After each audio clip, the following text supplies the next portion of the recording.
Eu me lembro também a primeira vez que o pastor me deu a oportunidade. Eu era obreiro também, só que o pastor logo, na época, me deu logo o culto inteiro para fazer. Falou, você vai fazer o culto de sábado e você pode fazer o culto já. Me deu a oportunidade e é assim eu tenho trabalhado, né? Assim como abriram as portas para mim, para pregar, para poder fazer a obra, eu tenho aberto as portas também para que novos obreiros, novos pregadores venham nascer, amém? Glória a Deus. E como é que a gente aprende a pregar? É pregando. Então, aprende a pregar pregando. Usa a minha esposa. Tem outro caminho, né? É pregar, você aprende pregando, amém? Então, é a primeira de muitas, né? Cumprimento os irmãos da UPC. Pedi para os irmãos abrirem 1 Samuel. Glória. Eita, boa essa palavra. Versículo 10. Capítulo 10. Não, capítulo 1, versículo 10. É uma passagem bem conhecida.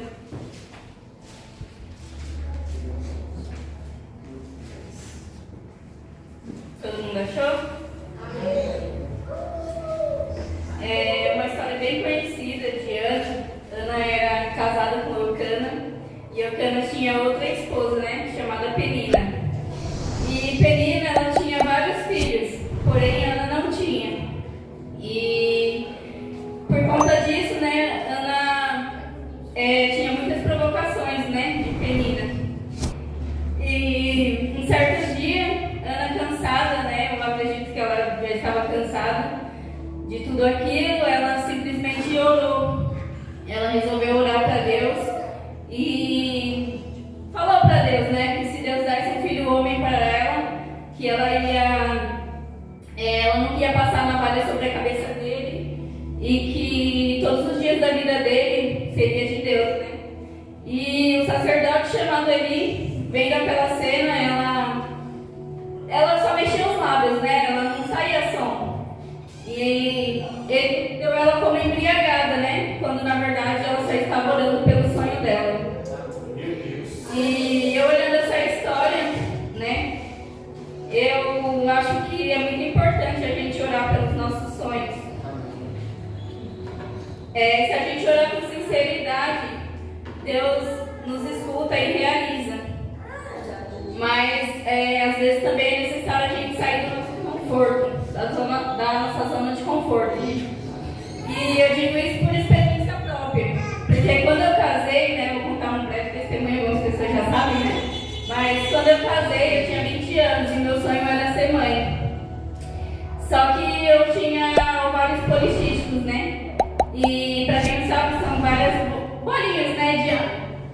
E eu sempre tive isso, né? Então, alguns médicos falaram que se eu quisesse ter filho, eu ia fazer tratamento. Outros que eu não ia poder ter filho. Mas Deus tinha falado pra mim que eu ia gerar, que eu ia ter filho, mesmo que o diabo dissesse que não. Aleluia. E se passaram 3 anos, eu orei esses 3 anos, eu nunca desisti, né? Eu orei, eu busquei, eu fazia campanha. Às vezes eu me sentia frustrada, às vezes eu me sentia triste, mas eu não desisti. E foi uma luta, né? E o meu sonho era ser mãe de menina. Eu sempre quis, né? Porque quem me conhece sabe que eu gosto de rosa, eu gosto de arrumar cabelo, né? Então meu sonho era ser mãe de menina. E eu pedia pra Deus que eu queria uma menina. E eu sempre comprava coisas de bebê, de menina, comprava sapato, já tinha um monte de roupa. Olhando assim, as pessoas, né? Falavam, é doida, minha menina tá grávida, e tava lá comprando as coisas. Mas eu tinha fé que Deus ia realizar o desejo do meu coração. Eita glória! E eu sabia o que eu estava pedindo para Deus. Aleluia. E quando eu engravidei, né? Mas eu nem sabia que eu estava grávida. A pastora de onde eu congregava, né? Ela não olhou para mim, mas eu sabia que era para mim. Mas depois ela contou que realmente era para mim. Que Deus estava realizando o desejo do meu coração, né? Só que eu tinha que me posicionar. O Deus que dá, Ele é o Deus que tira também. E que Deus estava entregando, né, a bênção. Passou uma semana, né, eu descobri que eu estava grávida e foi uma gravidez normal, mas quando eu tive a Maitê passou da hora de nascer, quando eu engravidei eu já sabia que era menino, né? E todo mundo olhava pra mim e falava, é um menino, e eu ficava morrendo de medo, porque eu sabia que eu tinha pedido pra Deus uma menina e meu sonho era uma menina. Aí eu falava, não, eu sei o que eu pedi pra Deus e é uma menina. Eu já tinha tudo de menina, já tinha tudo pronto.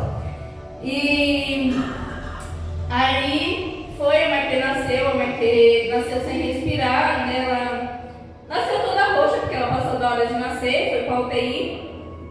Naquele momento foi um momento difícil, né? Porque a gente olha assim, né? Eu só queria que ela sobrevivesse, né? E, enfim, né? Foi isso, né? Deus realizou o desejo do meu coração, mas é aquilo, a gente precisa se posicionar naquilo que Deus quer, porque muitas das vezes a gente só quer que Deus dá, que Deus realiza, que Deus cura, que Deus faz isso, que Deus faz aquilo, mas a gente não quer fazer nada para Deus. E não é assim, porque Deus não é obrigado a nada. A gente que... Eu tô nervosa. A gente que tem que fazer pra Deus, não Deus fazer nada pra gente. E a gente às vezes esquece que Deus é o Deus do impossível, né? E se Ele quiser fazer, Ele vai fazer. Se Ele não quiser, Ele vai ter um plano melhor pra nós, né? Mas a gente tem que fazer a nossa parte, que é orar, é buscar, né?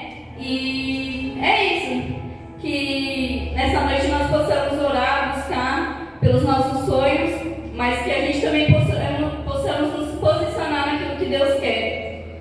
E amém. Agradeço a minha oportunidade e eu tô nervosa, é só isso que eu vou falar. Amém.